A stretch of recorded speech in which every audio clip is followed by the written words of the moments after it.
Let me tell you something, honey. At 73 years old, I discovered my own son had been stealing from me for 3 years, draining my life savings while I lived under his roof like some kind of charity case. But what I did about it? Well, that's a story that'll make you check your own bank statements twice. Before we begin, let me know in the comments what city you're watching from, and don't forget to rate this story from 0 to 10 at the end. My name is Eleanor Thompson, but everyone calls me Ellie. For 45 years, I was married to my beloved Henry, who worked his tail off as an electrical contractor to build us a comfortable retirement.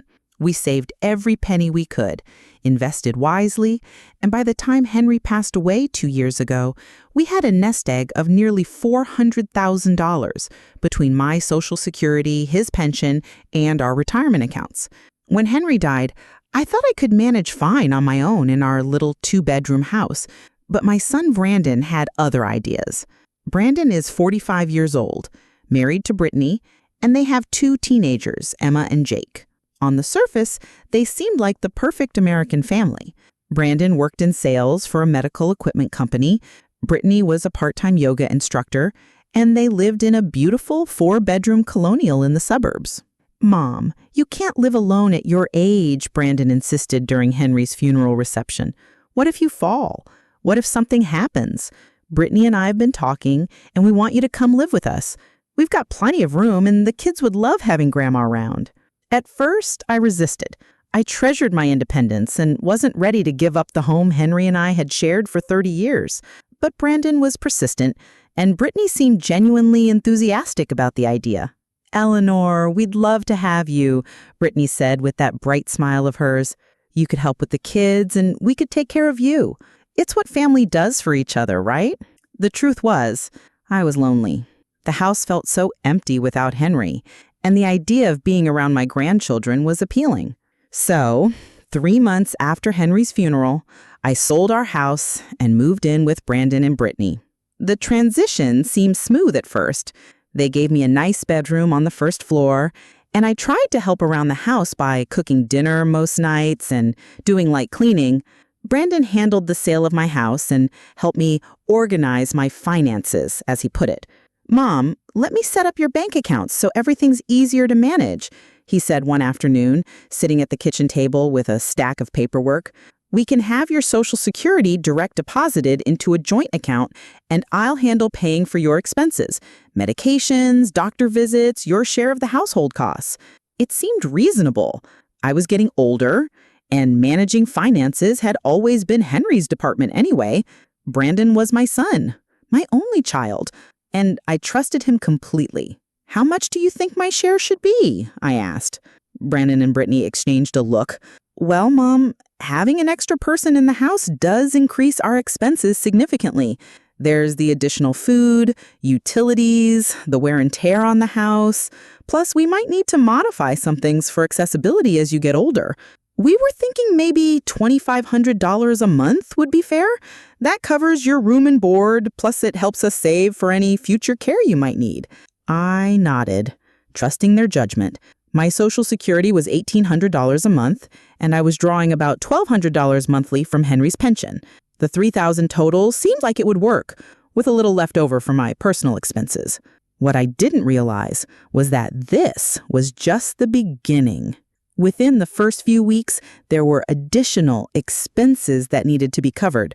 Emma needed a new laptop for school, $800. Jake's car needed repairs, $1,200. The house needed a new furnace filter system because of my allergies, $2,400.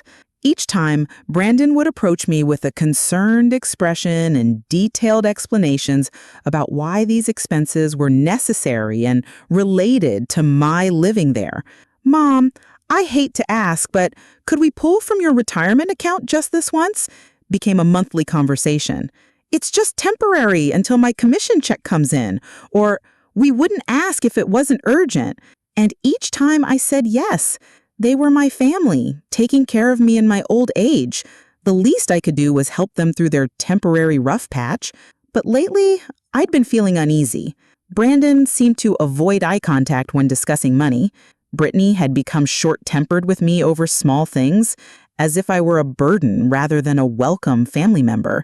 And the teenagers who had initially been excited about having Grandma around now seemed to barely tolerate my presence.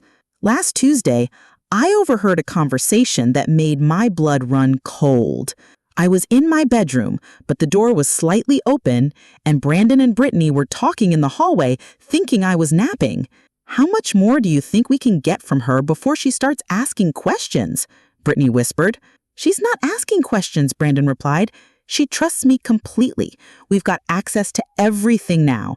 The retirement accounts, the life insurance payout from Dad's death, everything. She doesn't even look at the statements." Good, because Jake wants to go to that expensive soccer camp this summer, and Emma's college fund is nowhere near where it needs to be. "Don't worry. Mom's got plenty. She'll never miss it." I lay there in my bed, my heart pounding, trying to process what I just heard. My own son talking about my money like it was his inheritance to spend while I was still alive. That's when I decided they had messed with the wrong grandmother. That night, I couldn't sleep. The conversation I'd overheard kept playing in my mind like a broken record. My own son, the little boy I'd raised, was stealing from me, and his wife saw me as nothing more than a convenient ATM. The next morning, I tried to act normal, but everything looked different through my new lens of suspicion. When Brandon asked me to sign what he called a routine paperwork update for my retirement account, I hesitated for the first time. "What exactly does this update?" I asked, holding the papers without signing. Brandon's smile tightened almost imperceptibly. "Just standard beneficiary information, Mom. Making sure everything's current in case anything happens to you. You know how these financial institutions are about paperwork." I signed it, but something felt wrong. The Brandon I knew had never been vague about important matters. He'd always been detail-oriented, explaining things thoroughly. This new evasiveness was troubling. Over the next few days, I started paying closer attention to the family's spending habits. Despite Brandon's claims about financial struggles, I noticed several concerning inconsistencies. Brittany came home with shopping bags from expensive stores, claiming the items were on sale.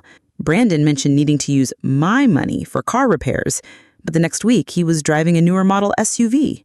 "Where did this car come from?" I asked over breakfast. "It's a lease through my company, part of a new benefits package, much more economical than paying for repairs on the old one." But I had lived through enough of life to know when someone was lying. The car had dealer plates, and that new car smell? This wasn't a company lease vehicle. The breaking point came 2 weeks later when my old neighbor, Rose Martinez, called me. Rose was sharp, a former bookkeeper who didn't miss details. "Ellie, I hope you don't mind me asking, but are you doing okay financially?" "Why would you ask that?" "I was at the grocery store yesterday and I ran into Margaret from church. She mentioned that you'd had to stop your monthly donations to the food pantry because you were having money troubles. I was surprised because I thought you and Henry had planned so well for retirement." My blood ran cold. I had been donating $100 monthly to our church's food pantry for years. I had never told Brandon to stop those donations. In fact, I'd specifically asked him to make sure all my regular charitable contributions continued. "Rose, I never stopped those donations. I specifically asked Brandon to maintain all my regular payments." There was silence on the other end. Then Rose said quietly, "Ellie, I think you and I need to have a serious conversation." The next afternoon, I met Rose at a small cafe across town. She had her old bookkeeper's instincts activated, and her questions were direct and troubling. "Do you know how much money you're supposed to have in your accounts right now?" Rose asked. I admitted that I didn't. Brandon handled everything, and I trusted him completely. Rose pulled out a small notebook. "When Henry died, you had around $400,000 in total assets, plus monthly income from Social Security and his pension. Even with living expenses, you should still have most of that money. Have you seen any recent statements?" The truth hit me like a physical blow. I had no idea what my financial situation actually was. Brandon received all my statements electronically and gave me only general updates about doing fine financially. "I need to see my accounts," I whispered. Rose reached across the table and squeezed my hand. "Yes, you do, and I'm going to help you figure out how to do that." That evening at dinner, I watched Brandon and Brittany with new eyes. They discussed Emma's college visits, Jake's expensive soccer equipment, and their plans for a European vacation. Meanwhile, I realized I didn't even know if I had enough money left to live independently. Brandon, I said carefully, I'd like to review my financial statements. It's been a while since I looked at the details. The kitchen fell silent.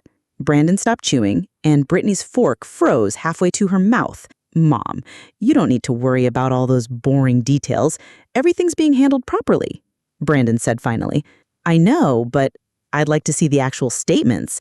It would make me feel better to review things myself. Brittany jumped in with a bright smile. Eleanor, you know how confusing those financial documents can be. Brandon has everything organized so efficiently. Why stress yourself? Because it's my money, and I have the right to know where it is? The tension was palpable. Brandon and Brittany exchanged one of those other looks.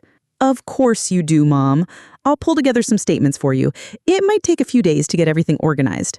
But I could see the panic behind his eyes, and I knew those statements were going to tell a very different story than the one I'd been believing. That night, lying in my bed in their house, I realized I wasn't a beloved mother being cared for by devoted family. I was a victim being systematically robbed by people I trusted most. Little did they know, their biggest mistake was underestimating what a determined grandmother could accomplish when she finally discovered the truth. The next morning, I woke up with a clarity I hadn't felt in months. After my conversation with Rose, I knew I needed to take action, but I also knew I had to be smart about it. If Brandon was truly stealing from me, confronting him directly would only give him a chance to cover his tracks. I waited until Brandon left for work and Brittany took the kids to school before making my first move. I went to Brandon's home office where he kept financial documents. My heart was pounding as I tried to open the filing cabinets. They were locked. In 45 years of marriage, Henry and I never locked anything from each other. Why would Brandon lock away my own financial information from me? I called Rose from my cell phone, whispering even though I was alone in the house. Rose, I need help. I can't get to any of my financial documents. Brandon has everything locked up in his office. Don't panic, Rose said calmly. You have the legal right to access your own financial information directly from the banks. Do you remember which institutions hold your accounts? I tried to think back to when Henry died. First National Bank, where we had our checking and savings accounts, and our retirement accounts were with Fidelity. Perfect. I'm going to pick you up, and we're going to visit these places in person. As the account holder, they have to provide you with current statements. An hour later, Rose arrived. I told anyone who might ask that I was going out for lunch with a friend, something I did occasionally. Our first stop was First National Bank. I approached the customer service desk with Rose by my side. I'd like to get current statements for all accounts under my name, I told Jessica, the young representative. After checking my identification, Jessica began typing on her computer. Her expression grew concerned. Mrs. Thompson, your checking account has $347 and your savings account has $1,200. I felt like I'd been punched. When I had moved in with Brandon, my savings account had contained over $25,000. Can you tell me about recent activity on these accounts? I asked, my voice shaking. Jessica printed several pages of statements. As I reviewed them with Rose, a pattern emerged that made me sick. For 18 months, there had been regular withdrawals, $2,000 here, $3,500 there, $1,800 for medical expenses, $4,200 for home modifications. Mrs. Thompson, these transactions were all authorized by Brandon Thompson, who has power of attorney over your accounts. Were you aware of these transfers? Power of attorney? I never given Brandon power of attorney. I need copies of all paperwork showing Brandon has authority over my accounts. Jessica returned with a file folder. Inside was the routine paperwork update Brandon had asked me to sign recently, but it wasn't what he told me it was. It was a comprehensive power of attorney agreement, giving him full control over my finances. I had signed away my financial independence without realizing it. Rose took my arm as we left the bank. Are you okay? I wasn't okay. I was devastated and furious, but I was also determined. We need to go to Fidelity next. I need to know what happened to my retirement accounts. The news of Fidelity was even worse. My retirement accounts, which should have contained nearly $200,000, had been systematically liquidated. Now I had less than $15,000 remaining. Nearly $185,000 had disappeared in 12 months. These are unusual withdrawal patterns. These large, frequent withdrawals are more consistent with someone liquidating accounts entirely. Is this something you requested? Every withdrawal had been transferred to accounts controlled by Brandon. Some went to his personal checking account. Others went to accounts labeled Eleanor Thompson Trust, accounts I'd never heard of. But Rose wasn't finished. Ellie, we need to check Henry's life insurance. At the insurance company, we learned that Henry's $100,000 life insurance policy had been paid out directly to Brandon, who had managed to get himself named as beneficiary instead of me. The beneficiary change form bore my signature, but looking at it carefully, I could see it wasn't quite right. Someone had forged my signature. As Rose drove me back that afternoon, I sat in silence processing the magnitude of the betrayal.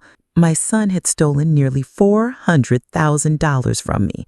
He had forged documents, manipulated institutions, and systematically robbed me while I lived under his roof, trusting him completely. But the shock was beginning to wear off, and in its place was something much more dangerous. Cold, calculating anger. Rose, I said as we pulled into the driveway, I need your help with something else. Anything, Ellie. What do you need? I looked at Brandon's house, the house he'd been able to afford because he'd been stealing from his elderly mother. I need you to teach me how to gather evidence, because I'm not just going to get my money back.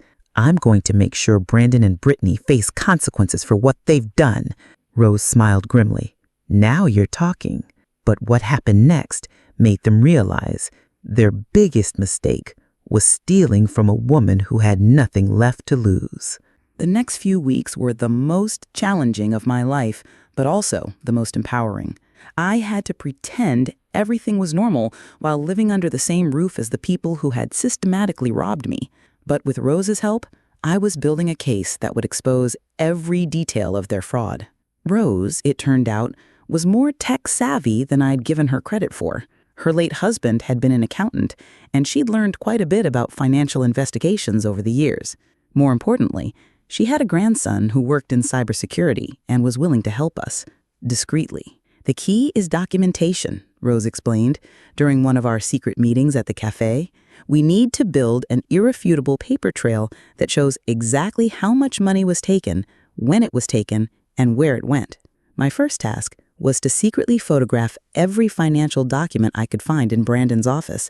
This was terrifying because I had to do it when no one was home, and I never knew when someone might return unexpectedly. But over the course of 2 weeks, I managed to photograph bank statements, investment records, and most damning of all, documents that showed Brandon had been using my money for personal expenses that had nothing to do with my care.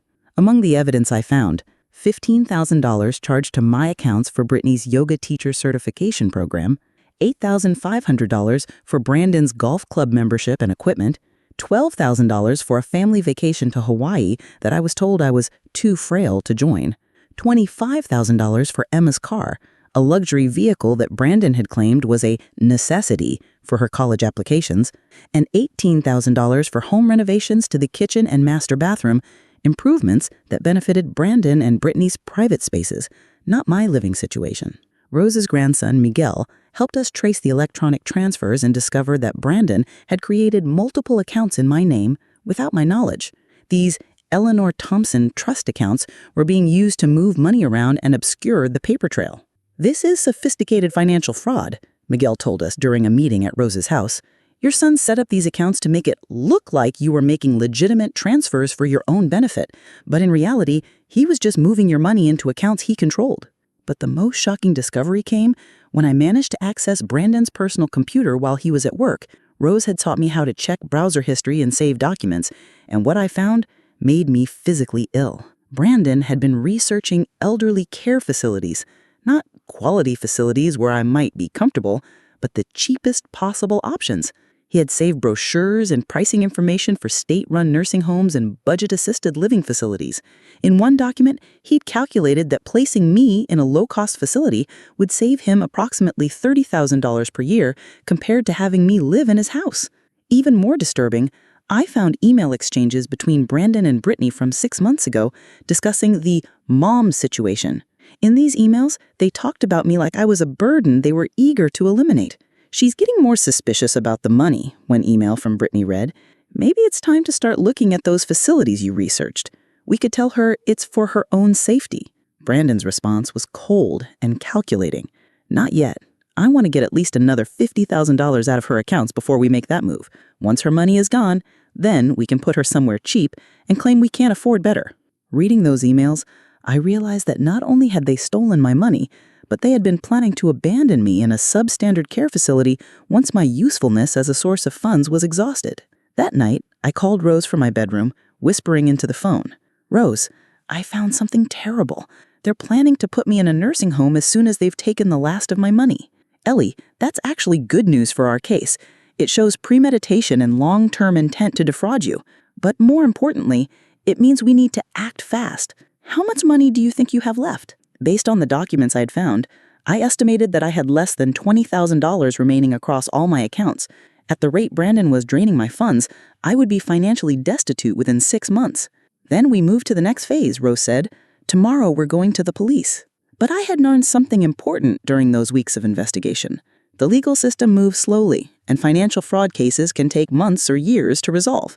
In the meantime, Brandon could continue stealing from me, or worse, he could carry out his plan to institutionalize me. I needed a faster solution. That's when Rose suggested something that terrified and thrilled me at the same time. What if we recorded them?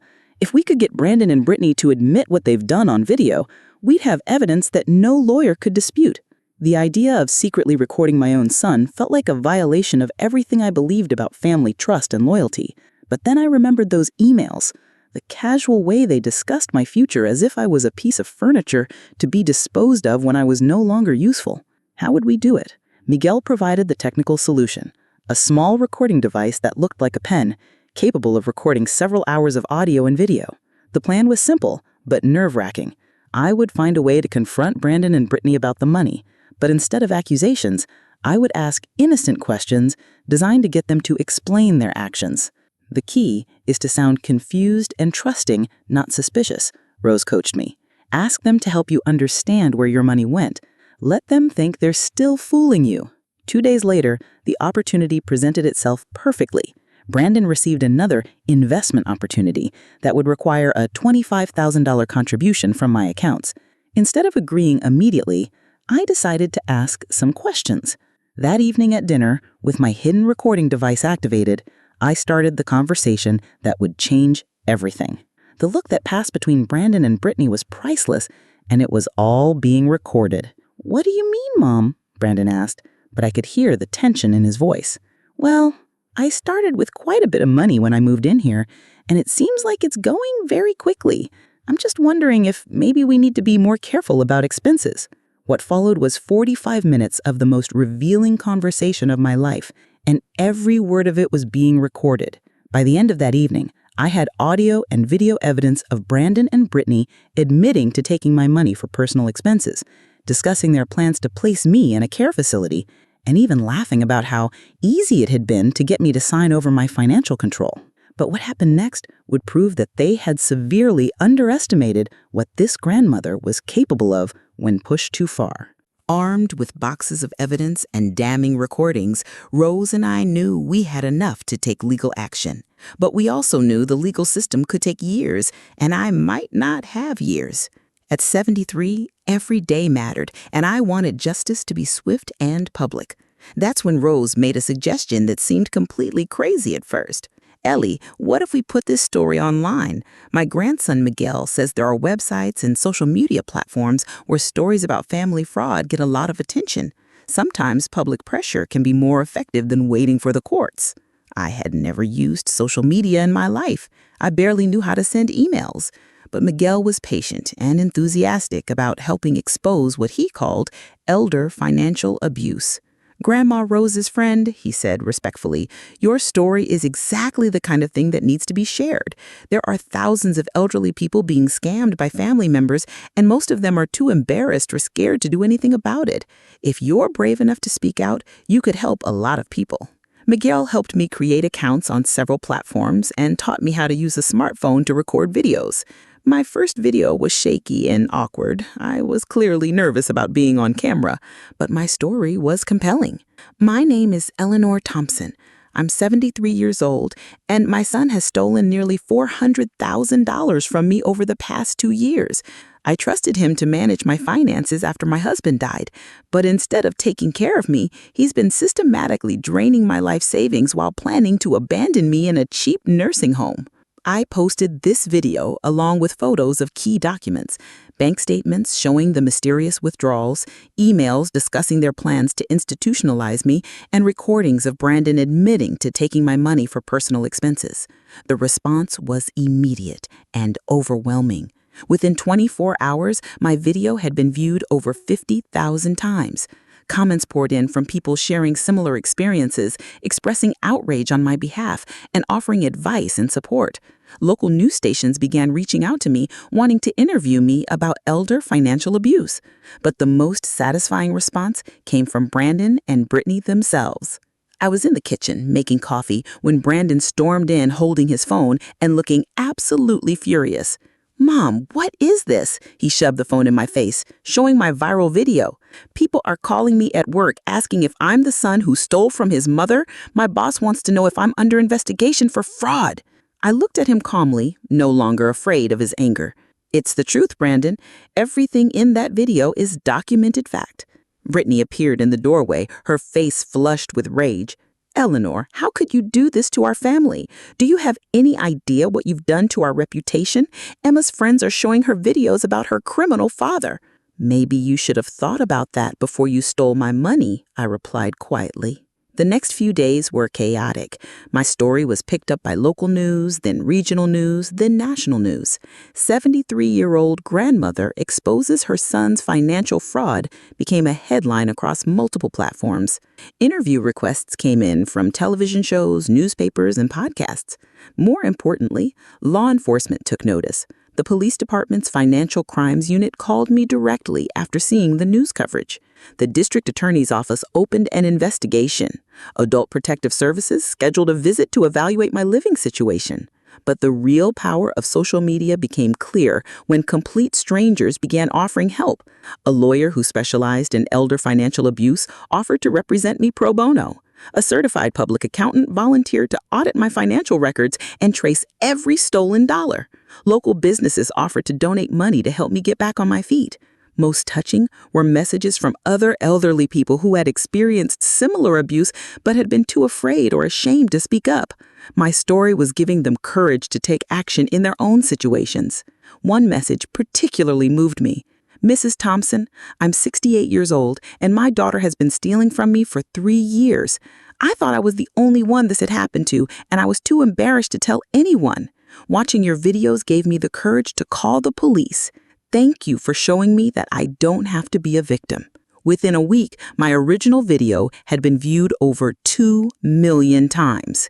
Hashtag Eleanor Thompson story was trending on multiple social media platforms. News outlets were calling it a wake-up call about the epidemic of elder financial abuse in America. The public pressure on Brandon and Brittany was intense. Brandon's employer placed him on administrative leave pending the outcome of the investigation. Brittany lost several of her yoga clients who felt uncomfortable being associated with her. Emma and Jake were mortified by the attention and angry at their parents for putting the family in this position. But perhaps the most satisfying moment came when I received a call from Margaret, my old friend from church, who had mentioned to Rose that I'd stopped my charitable donations. "Eleanor, I saw you on the news. I can't believe what Brandon did to you. But I wanted you to know our church has collected over $15,000 to help you get back on your feet. People have been calling all week wanting to donate money to help you." I was overwhelmed by the kindness of people who barely knew me, but were outraged by what had happened to me. In 1 week, the power of social media had done more to address my situation than years of legal proceedings might have accomplished. But Brandon and Brittany weren't going down without a fight. Their response to the public exposure was swift and vicious, and it would test every ounce of strength I had remaining. That evening, Brandon confronted me one final time, and this conversation would determine whether I emerged from this situation as a victim or as a victor. But what happened next made them realize their biggest mistake was underestimating the power of a grandmother who had nothing left to lose and the entire internet on her side. 3 days after my story went viral, Brandon and Brittany's strategy became clear. They were going to claim I was mentally incompetent. If they could convince people I was confused or suffering from dementia, they could dismiss all my accusations as delusions. The confrontation came on a Thursday evening. I was in my room when I heard unfamiliar voices in the living room. When I came out to investigate, I found Brandon with a man in a suit who introduced himself as his attorney and a woman claiming to be a social worker. "Mom," Brandon said with fake concern, "we're worried about you. The accusations you've been making online aren't based in reality. We think you might be experiencing some confusion that's normal for people your age." The attorney stepped forward. "Mrs. Thompson, I'm David Goldman, and I represent your son. Brandon is concerned about your mental state. Making false accusations can be a sign of cognitive decline." I looked at the three of them, trying to gaslight me into believing I was the problem, but I had been preparing for this moment. "That's interesting," I said calmly, "because I have some people here who might disagree with your assessment." Right on cue, Rose walked through the front door, followed by Miguel with his camera equipment, Officer Patricia Martinez from the Financial Crimes Unit, and Dr. Sarah Kim, a geriatrician who had volunteered to evaluate my competency after seeing my story. The look of panic on Brandon's face was priceless. "Brandon Thompson," Officer Martinez said, showing her badge, "we need to discuss allegations of financial elder abuse. You're not under arrest, but we strongly recommend you cooperate." Dr. Kim approached me with a warm smile. "Mrs. Thompson, I'd like to conduct a brief cognitive assessment to establish that you're fully competent and capable of making your own decisions." For the next hour, while Miguel recorded everything, Dr. Kim put me through a comprehensive mental assessment. I answered questions about current events, performed memory tests, and demonstrated my understanding of financial concepts. Mrs. Thompson shows no signs of cognitive impairment. She's articulate, oriented, and demonstrates excellent recall. She clearly understands financial transactions. In my professional opinion, she is fully competent to manage her own affairs. Officer Martinez turned to Brandon. "Mr. Thompson, we've reviewed the evidence your mother provided. We have bank records showing unauthorized transfers, forged signatures, and recordings of you admitting to using your mother's money for personal expenses. We also have documentation showing you created accounts in your mother's name without her knowledge." Brittany started crying from anger, not remorse. "This is ridiculous. Eleanor has been living here rent-free. We deserve compensation for taking care of her." "Mrs. Thompson," Officer Martinez said to Brittany, "your mother-in-law has been paying $2,500 per month plus additional costs totaling over $40,000 last year. But the money taken went to personal expenses. Your yoga certification, your husband's golf membership, your children's luxury items." Rose stepped forward with documents. "Officer Martinez, we've also discovered Brandon has been researching low-cost nursing facilities with the intention of placing Eleanor there once her money ran out." The social worker was now taking notes about Brandon and Brittany's treatment of me. "Mrs. Thompson, you have the right to live independently. You don't have to stay here if you feel unsafe." "Actually," I said with a smile, "I've already made other arrangements." I showed them a video of my new apartment. Several people who saw my story helped me find an affordable place, and donations have given me enough to live independently. Brandon looked like he was going to be sick. "You're moving out?" "I already moved out. Rose and Miguel helped me pack yesterday while you were out," smiled approvingly. "Mrs. Thompson, we'll need you to the station tomorrow for a formal statement. We'll be filing charges for elder financial abuse, fraud, and tax evasion." Brandon made one last desperate attempt. "Mom, we can work this out as a family. Don't destroy our relationship over money." I looked at my son and felt sadness that had nothing to do with money. "Brandon, you destroyed our relationship the moment you decided I was worth more to you as a victim than as your mother. The money was never the real issue. The real issue is that you saw an elderly woman who loved you, and you chose to exploit that love. I walked toward the door. Oh, and Brandon? Tomorrow I'm doing interviews with 3 major news networks. I want every family in America to know how to protect themselves from what you did to me. As I left with Rose, I heard Brittany asking their attorney, how much trouble are we actually in? But what happened next would answer that question in ways they never imagined. The legal process moved faster than anyone expected, largely because of the media attention my story had generated. The district attorney's office was under public pressure to take elder abuse seriously, and my case had become a symbol of a much larger problem affecting thousands of families across the country. Within 2 weeks of my confrontation with Brandon and Brittany, formal charges were filed. Brandon was charged with elder financial abuse, fraud, forgery, and tax evasion. Brittany was charged as an accessory to fraud and conspiracy to commit elder abuse. The total amount of money they had stolen was calculated at $387,000, nearly every penny of my life savings. But the legal consequences were just the beginning of their problems.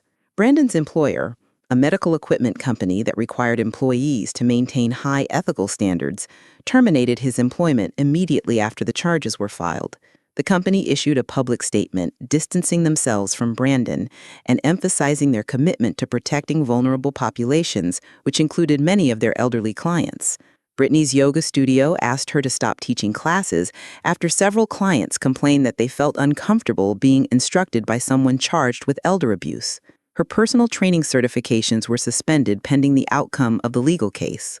The social media attention continued to grow. My story had been covered by major news networks, and I received interview requests from programs across the country. Each interview brought more attention to the issue of elder financial abuse and resulted in more donations to help me rebuild my life. But perhaps most satisfying was watching how the community responded to Brandon and Brittany's situation. Emma and Jake, who had initially been angry at me for embarrassing the family, began to understand the reality of what their parents had done. Emma, who was 18 and preparing for college, was horrified to learn that her car and college fund had been paid for with money stolen from her grandmother. "Grandma Eleanor," she said during a tearful phone call, "I had no idea. I thought you were just giving us money because you loved us. I didn't know Mom and Dad were stealing from you." Jake, who was 16, was even more direct. He moved out of Brandon and Brittany's house and went to stay with a friend's family, telling anyone who would listen that he was ashamed of his parents. The preliminary court hearing was packed with reporters and community members who had followed my story. Rose sat beside me for moral support, and Miguel live-streamed the proceedings for people who couldn't attend in person.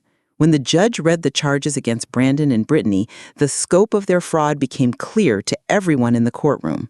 They had systematically stolen from me for over 2 years, forged legal documents, created fake accounts, and planned to abandon me in a substandard care facility once my money ran out. Brandon's attorney tried to argue that his client had been acting in my best interests, managing my finances because I was incapable of doing so myself. But Dr. Kim's competency evaluation destroyed that defense.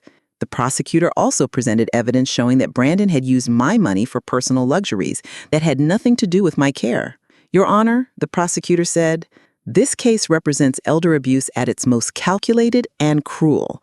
The defendants didn't just steal money from Mrs. Thompson, they stole her dignity, her independence, and her trust. They planned to institutionalize her once her usefulness as a source of funds was exhausted." The judge was clearly disturbed by the evidence. "Mr. Thompson, you held a position of trust with your mother and you exploited that trust in the most despicable way possible. Elder abuse is a serious crime that affects some of our most vulnerable citizens." Brandon and Brittany both pled guilty to reduced charges in exchange for full restitution and community service. Brandon was sentenced to 2 years in prison with the possibility of early release if he made complete financial restitution. Brittany received 18 months of probation and 500 hours of community service at a senior center, but the criminal penalties were only part of their punishment. The civil lawsuit I filed with the help of my pro bono attorney resulted in additional damages for emotional distress and punitive measures designed to prevent them from ever having access to my finances again. More importantly, the court ordered Brandon and Brittany to liquidate their assets to pay restitution. They had to sell their house, their cars, and most of their possessions to repay the money they had stolen from me. Emma's college fund, the legitimate money Brandon and Brittany had saved before they started stealing from me, was protected, but everything else had to go towards restitution. The house Brandon had been so proud of, the 4-bedroom colonial in the suburbs that he'd been able to afford because he was stealing from his elderly mother, was sold at auction. The proceeds went directly into an account managed by the court to ensure I received full restitution. But perhaps the most poetic justice came from an unexpected source. Remember the charity donations Brandon had canceled without telling me? The church's food pantry, which I had been supporting for years, decided to make a public statement about elder abuse. They organized a fundraising campaign in my honor, raising over $25,000 to help other elderly victims of financial abuse.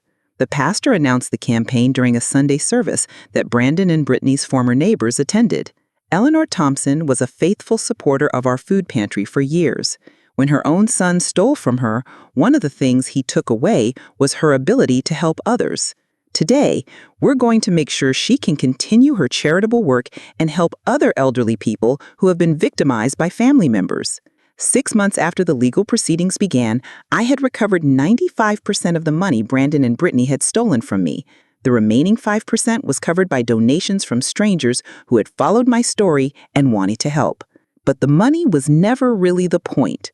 The point was justice, dignity, and the satisfaction of knowing that Brandon and Brittany faced real consequences for their actions.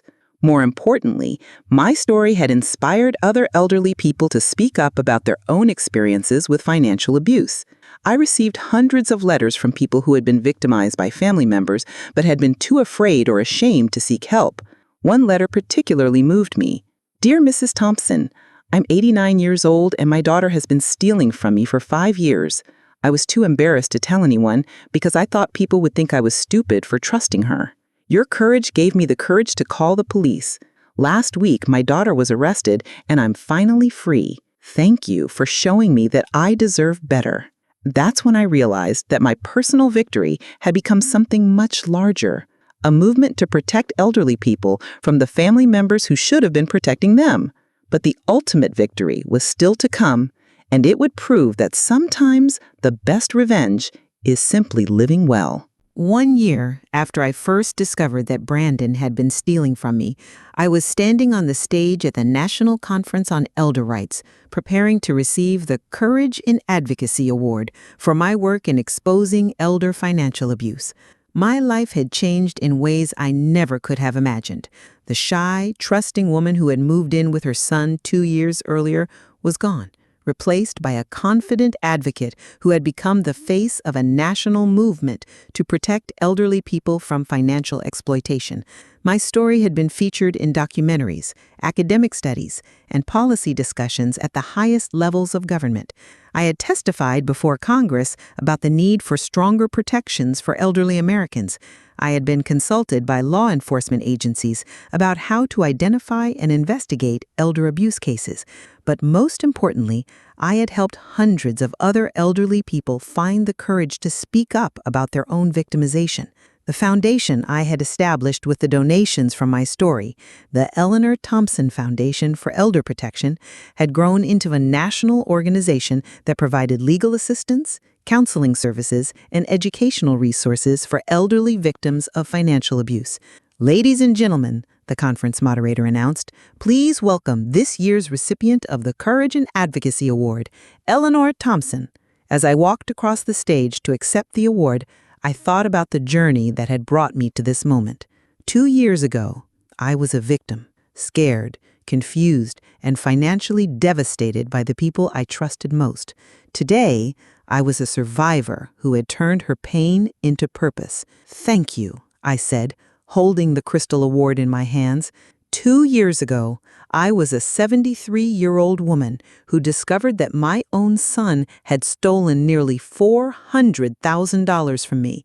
I was ashamed, embarrassed, and convinced that I had somehow brought this on myself by being too trusting. I paused, looking out at the audience of social workers, attorneys, law enforcement officers, and advocates who had dedicated their careers to protecting vulnerable elderly people from financial abuse. You are not alone. You are not powerless. And you absolutely do not deserve to be exploited, manipulated, or abused by anyone, especially not by your own children or grandchildren. I held up the award. This recognition isn't just mine. It belongs to every elderly person who has found the courage to speak up, to fight back, and to demand the respect and dignity they deserve.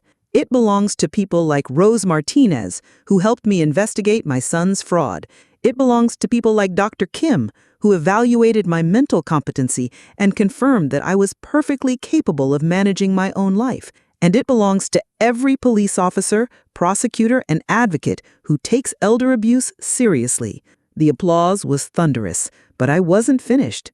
But most of all, I want this award to send a message to anyone who thinks they can exploit elderly people because we're easy targets who won't fight back. You're wrong. We will fight back. We will expose you. We will use every legal tool available to hold you accountable. And we will make sure that other people learn from our experiences so they don't become victims themselves. I smiled, thinking about Brandon watching the speech from his prison cell where he was serving the remainder of his sentence. 2 years ago, my son thought he could steal my life savings because I was an elderly woman who would be too confused, too trusting, or too embarrassed to stop him. He was wrong about all of those things. And if someone is trying to financially exploit you, they're wrong about you too. As I left the stage, my phone buzzed with messages of congratulations from people around the country, but the message that meant the most came from Emma, my granddaughter, who had graduated from college and was now working as a social worker specializing in elder abuse cases. Grandma Eleanor, I watched your speech online, and I've never been prouder to be your granddaughter. Thank you for showing me what real strength looks like. Love you. That evening at the conference reception, a young woman approached me with tears in her eyes. Mrs. Thompson, my name is Jessica, and I wanted to thank you. My grandfather was being financially abused by his caregiver, but he was too ashamed to tell anyone. After he saw your story on the news, he finally called our family for help. We were able to stop the abuse and get him the care he actually needed. Your courage saved my grandfather. Stories like Jessica's had become routine in my life. Every week, I received letters, emails, and phone calls from people whose lives had been changed by my decision to speak out about elder abuse. But perhaps the most satisfying update came from an unexpected source. Jake, my younger grandson, had graduated from high school and was starting college with a scholarship he had earned through his own hard work. He had written an essay about his experience watching his parents commit elder abuse and his grandmother's courage in fighting back. Grandma Eleanor, he said when he called to tell me about the scholarship, I want you to know that watching you stand up to Mom and Dad taught me something important about integrity. I never want to be the kind of person who takes advantage of people who trust me. As I sat in my comfortable apartment that evening, the apartment I could afford because I had recovered my stolen money and learned to manage my own finances again, I reflected on how much my life had changed. I was no longer a victim. I was no longer dependent on anyone else for my financial security or my sense of self-worth. I had built a new life based on purpose, independence, and the knowledge that I had helped make the world a little bit safer for elderly people. My phone rang, and I saw Rose's name on the caller ID. Ellie, did you see the news today? She asked excitedly. What news? 3 more states just passed stronger elder abuse protection laws, and they're all citing your case as the reason. You're literally changing the law to protect people like us. I smiled, looking around my apartment at the awards, newspaper clippings, and photos from speaking engagements that documented my transformation from victim to advocate. You know what the best part is, Rose? I said. What's that? Brandon thought that by stealing my money, he was stealing my future. But what he actually did was give me a completely different future, one where I'm stronger, more independent, and more purposeful than I ever was before. I hung up the phone and looked out my window at the city lights. Tomorrow, I had 3 interviews scheduled with families who suspected their elderly relatives were being financially abused. Next week, I was flying to California to speak at a conference for adult protective services workers. Next month, I was meeting with senators about federal legislation to strengthen elder abuse protections. At 74 years old, I was busier, happier, and more fulfilled than I had been in decades. Sometimes the best revenge isn't about punishment. It's about becoming everything your enemies never expected you could be.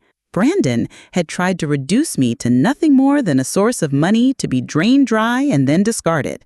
Instead, he had accidentally created a national advocate who would spend the rest of her life making sure other elderly people never experienced what I had been through.